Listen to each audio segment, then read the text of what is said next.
Hey cousins, I'm Shemaya. It's like papaya, except it's not, and this is Plot Twist Please. Let's get into it.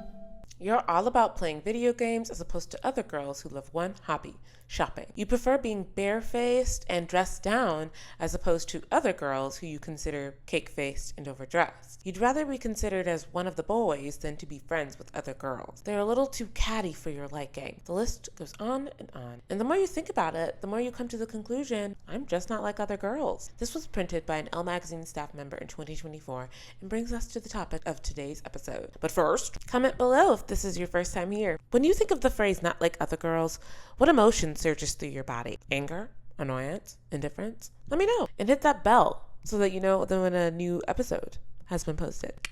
Press that bell. Yeah, you got it. Now for the main course. What I described to you a moment ago is the crux of the not like other girls motif. When a woman says she is, quote, not like other girls, typically she is saying that to prove something to a man who she wants to choose her as a romantic partner. And then it's misogyny because what's wrong with being a girl? I love being a girl. I love a hot girl walk with an iced coffee from my favorite artisan coffee shop around the corner. I love a pink workout set, and I love butterfly clips. But as you probably know, even though being a girl is awesome, some people hate us. And to those people I say, why you gotta be like that? Why? Just so you and I are clear, yes, you and me, I try to make this space a cozy environment for us to empathetically interrogate our own biases. So, if you don't like women, you can always change your mind. You can. And anyone actually can change their mind about anything at any point. Unless you're a stock character in a cartoon where you're not written to change your mind and so you don't. But you're not a cartoon from some big production studio. You can make your own decisions. Even though sometimes I wish I was a cartoon. Like sometimes I wish I could wake up, wear the same outfit every day, and go about my day and not have to worry about global warming. Sometimes I wish that. Now let's dig into this phrase. Get your shovels, get your spoons, or what have you. Chapter 1. Not like other girls. Where does this phrase come from? When a man says that a woman he's dating or in a romantic relationship with is, quote, not like other girls, and praises her for that, it feels like he's saying she's the cream of the crop because she is nothing like her gender. It not only makes the assumption that women's interests and personalities are silly, but also implies that that man knows the full scope of what a woman is capable of thinking, feeling, embodying. Rude, Mr. Sir. The woman of this man's dreams exists only in contrast to whichever kind of personality is popular at the time. Part of me thinks men pretend like they want a woman who is the complete opposite of the kind of woman who wouldn't choose them.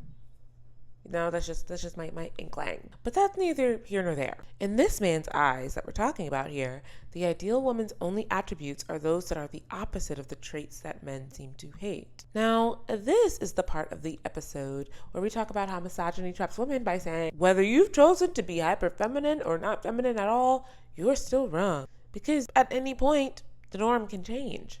Isn't it fun? Isn't that great? Isn't that great how the norm is always changing and wanting us to keep up with it? Cute! Which leads us to the topic of neurotypical culture. Hold the Polaroid. What is neurotypical culture? If you've never heard that phrase before, don't worry. If you're like on level 1 of learning about neurodivergence, I'm here with you. We're here together. No shame. Neurodivergence is basically the way that someone's brain operates outside of the typical brain. And when I say typical brain, I mean there are certain neurotransmitters that do certain things. And if you are neurodivergent, your neurotransmitters are not doing that thing. The actual chemical makeup of your brain is different. Therefore, your behavior is different. Your needs, sometimes your wants are different. It's just the way the cookie crumble. It's just the way the pie be baking in the oven. Now, I talk about neurotypical culture a lot on here. And you, the neurodivergent cousins who are listening or watching, you get it. If you're not one of the cousins, I'll explain it to you. Neurotypical culture is a culture that caters to neurotypical people. Or if you don't think neurotypical people exist because we are all affected by trauma at the very least, so our brains are going to be a little bit different than how we came out the womb, it caters to the idea that everyone should appear to be neurotypical in society. So even if your brain doesn't have the same chemical makeup as the typical person, society wants you to pretend like it does. And these behaviors that make you seem neurotypical are attributed to a value system. Neurotypical traits are good and neurodivergent traits are bad, or uncomfy at the very least. One of the main reasons neurotypical culture is a thing is because of mind dualism. Now, this is a new phrase you might not know, or maybe you do. I don't know your life. I don't know your dictionary affinity. I just learned this phrase, okay? So I'm really excited about it. Mind dualism basically is the idea that your mind and your body are two separate entities. Now let's play a game called Guess Which Trait Autistic People Don't Have? Hint, it's this one. It's this one. Yeah, we don't have that. And it's actually very difficult for us to internalize mind dualism. A lot of autistic people struggle to separate the brain from the body and view them as one cohesive entity. Perhaps this is why we autistics tend to feel everything from the top of our heads to the tips of our fingertips. A new research paper by Northeastern professor Iris Berent demonstrates the idea that the mind and body are separate and distinct rises naturally in people who are neurotypical, and is not just the result of someone's culture or environment. People with autism, or people who are autistic, if you're more comfortable labeling them that way, are more likely to see the mind and body as one.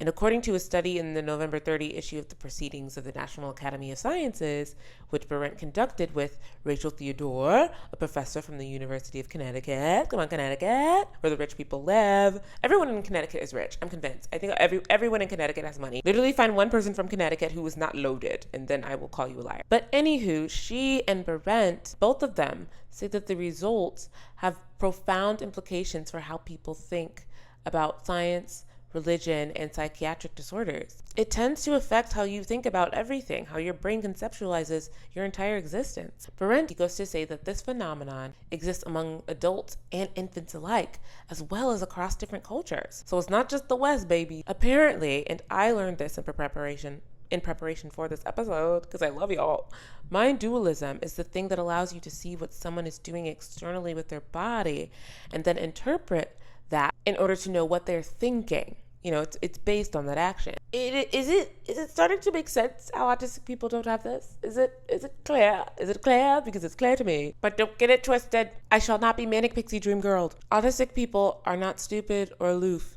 Many autistic people, myself included, often have an acute sense of awareness of our surroundings that manifests itself differently than it might in non-autistic people. Non-autistic people will typically say that autistic people lack an awareness of our surroundings or, quote, don't know what's going on, when actually the opposite is true.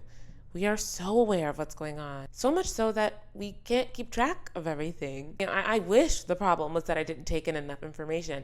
I think with autistic people, the problem tends to be, well, I don't know if it's a problem, but it's just our circumstance. What's actually happening is we are taking in so much information at any given time that it's hard to distinguish the important stuff from unimportant stuff. And we often can't figure out what different actions mean on our own, particularly in social situations. A touch of the hand can mean 20 different things. You know, and also holding hands.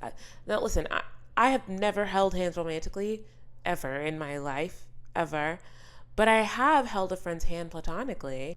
In fact, I mostly associate holding hands with platonic relationships at this point. People of all genders, I've held their hands platonically. Single people, and it was never flirty. You know, we're still friends to this day. Some of them in relationships. Actually, backtrack. I don't do that with my friends in relationships because I know that with neurotypical people or people who aren't autistic, the way they're interpreting a social situation might be different than the way I'm interpreting a social situation. So I just like to be, safe. Whether that's my job or not, but as an autistic person who has been through my own stuff, I just know that anything I do can be misinterpreted. So I'm just super aware of that kind of stuff. In that vein, I think a lot of autistic people do end up overcorrecting themselves because they're so used to being misunderstood. And so you find autistic people who either always say what they mean and always speak their mind, or who very rarely do. And for a long time, I was the latter. Now that's a story for another day. I was the girl who never stood up for herself because I was afraid that speaking up for myself would be considered rude. I thought having boundaries was rude. Anyway, grow and change. But the reality of the situation is I know how people are. And I don't mind it. I don't mind correcting myself. I don't think it means anything when I hold a person's hand who's in a relationship and I mean it platonically.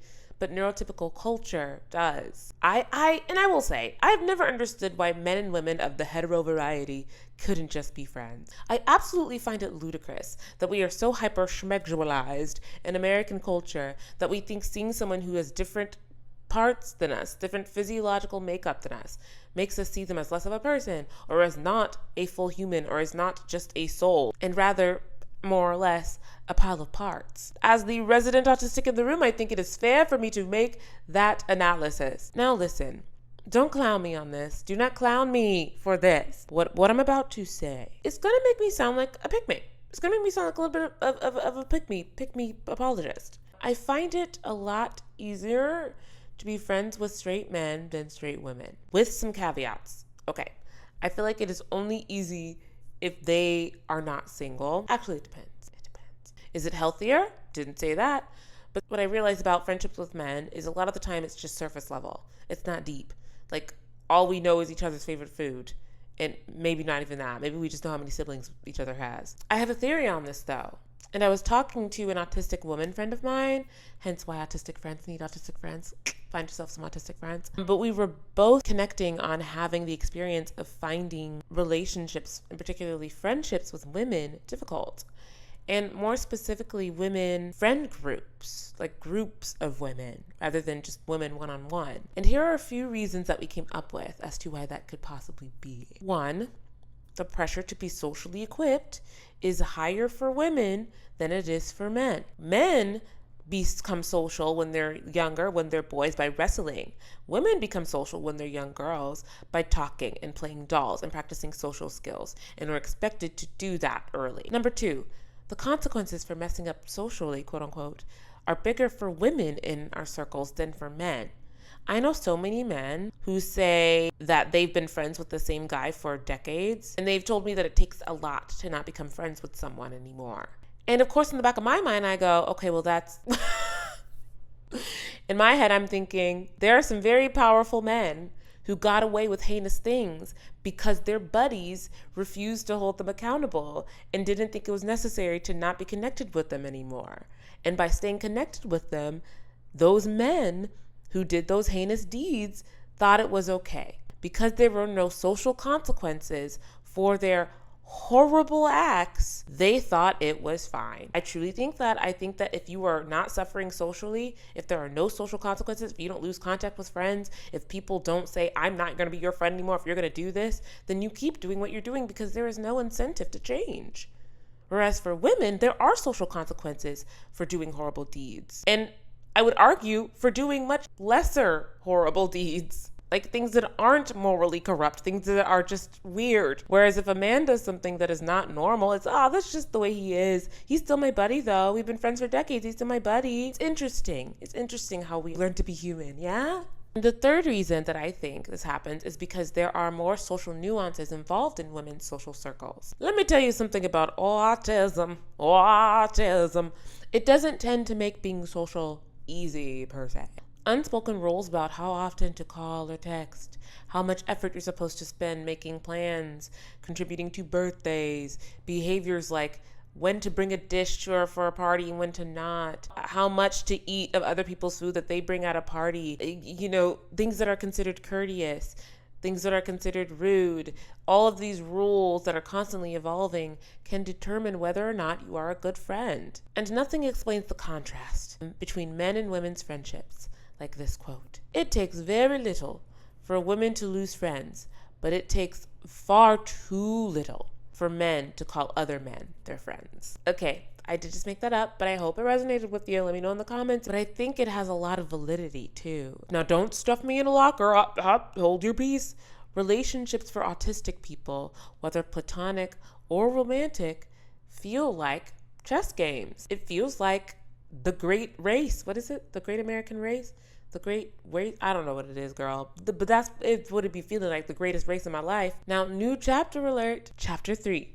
The history of women performing. I think because there is this, societal pressure on women to get an A+ on every single social interaction ever, we tend to be more equipped to handle social situations. Although, in my neurodivergent opinion, whether we can get an A+ or a C-, This is still exhausting. The autistic girlies are tired. I often think too that women have been honing in on these skills, perfecting them, building our own social scripts, creating our own languages and subcultures even. And frankly, I do think that's kind of beautiful, that we've developed a way of communicating that only we can relate to.